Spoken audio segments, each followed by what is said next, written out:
Unless you have been living underneath a rock for the past 2 years, you will know that just about everything has gone up pretty dramatically in price. And the one thing that catches a lot of people by surprise is rent.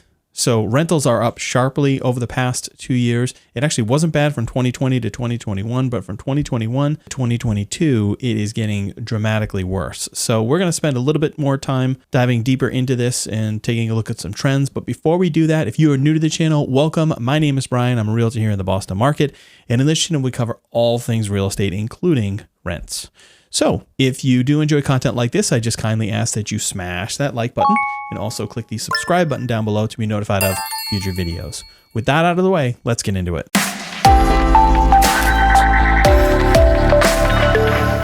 Okay, so I've got an article pulled up from Realtor.com, and it talks about the rental market and how it's been increasing over the course of the past year. And it says in February, the national rents grew 17.1% year over year to a new high of $1,792 per month. That represents a higher share of household incomes, which is almost 30% than in 2021, which was about 25%. New rental data shows affordability issues are on the rise as Americans spent 30% of their monthly budgets on rents in February on average, according to the Realtor.com monthly rental report released today. February rents accounted for an even higher portion of household incomes in 14 of the 50 largest U.S. markets, with the list of least affordable areas dominated by Sunbelt metros like Miami, Tampa, Florida, and San Diego, California. In February, the U.S. median rental price hit a new high of $1,792 and soared by double-digit percentages, 17.1% year over year, for the seventh month in a row. Among unit sizes, studio rents increased at the fastest annual pace, 17.1%. We won't get into the units here, but you can see across the board it's up. And let's just take a look at some of the national rents here. I'm not going to read this whole article. But again, for overall, $1,792, studio was $1,475, $1,648. Now, these all represent, right around 16-17% increases versus 2020, which is significant. Now, if you follow this channel, we talk a lot about just housing in general. And one of the trends that you're seeing is that obviously rents are going up, but what is that from? The challenge, I think a lot of people to wrap their minds around is people keep talking about affordable housing and we need more price controls, rent control. We need more affordable housing. Here's what's happening is as you start putting restrictions on how people can use their property in some of these larger metro market areas, that actually reduces the supply of rental units. And as a result, it actually drives up prices. So in an attempt to make things better for people, it actually makes things worse. I know it's counterintuitive and it's not like something that's easy to explain, but that is essentially what's happening. Now, the other piece of this is that you had these eviction moratoriums in place in a lot of places. Actually, I don't think it was so much so in Florida. But in other places, I know up here in the Northeast, these eviction moratoriums, again, housing providers had no ability to collect any income during that time. So what do? Once the eviction moratorium ends and they're able to evict that person, now they've got to charge people more to make up for that loss of income that just happened over the course of the past 2 years. So it's a very complicated subject. It's a topic that I think we need to talk more about just in general, because this all ties together with home ownership, which ultimately is the goal for a lot of folks. But if you're spending 30% of your income on rent, how in the world are you going to save for the down payment on a home? It's going to be very, very challenging. It can be done, but you're going to have to move to someplace perhaps that you don't necessarily want to move to, just to reduce your rental expense and put more of your money aside for that down payment.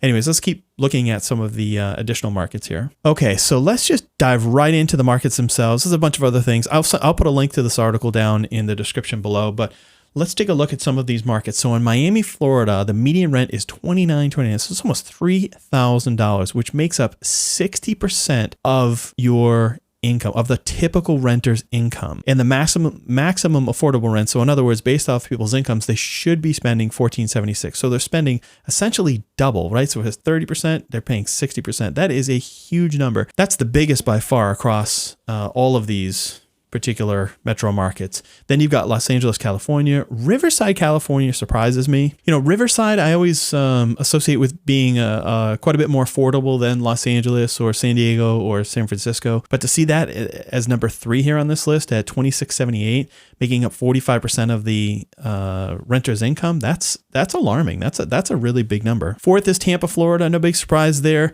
Tom Brady moves down there, wins the Super Bowl. Next thing you know, everyone wants to be down in Tampa, Florida.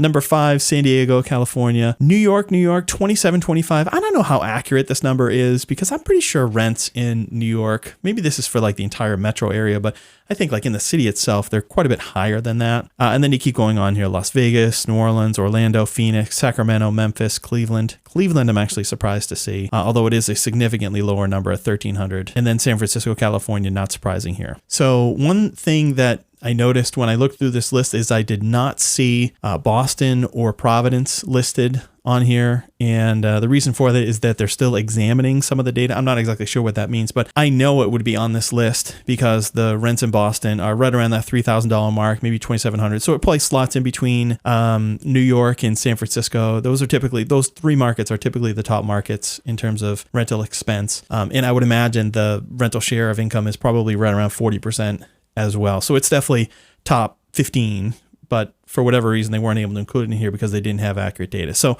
I guess what does this mean for renters? It's going to force people to make some hard decisions. So they can either continue to pay rent. I think in these markets, it's going to be a challenge, right? Especially if you want to buy something, right? Because if you're putting all of your money into the rental, then you're not going to have any money left over to save for the down payment for a future home. But at the same time, you got to live somewhere, right? So again, I don't know what the perfect solution is. The point of me bringing this to the channel today is just to make you aware of this so that when you're talking with people or if you're considering renting yourself, or I think more importantly, if you have the money set aside for a home purchase, but you're concerned that the interest rates are too high or the home prices are too high, like it's compared to what, right? Because if I'm in that position and I have the ability to go out and purchase something as opposed to paying rent and essentially being at the mercy of some of these housing providers to just charge me whatever they want, then I'm going to think long and hard about that and probably move to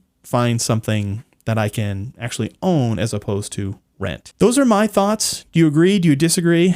Do you think rent control is a solution here? Do you think there are other programs that should be made available to folks so that they're not paying as much in rents in some of these markets? I don't know. Again, leave your comments down below. I'd love to hear some of your ideas as well. If you did enjoy content like this, again, I kindly ask that you smash that like button and also click the subscribe button down below to be notified of future videos. Thanks for watching. Take care.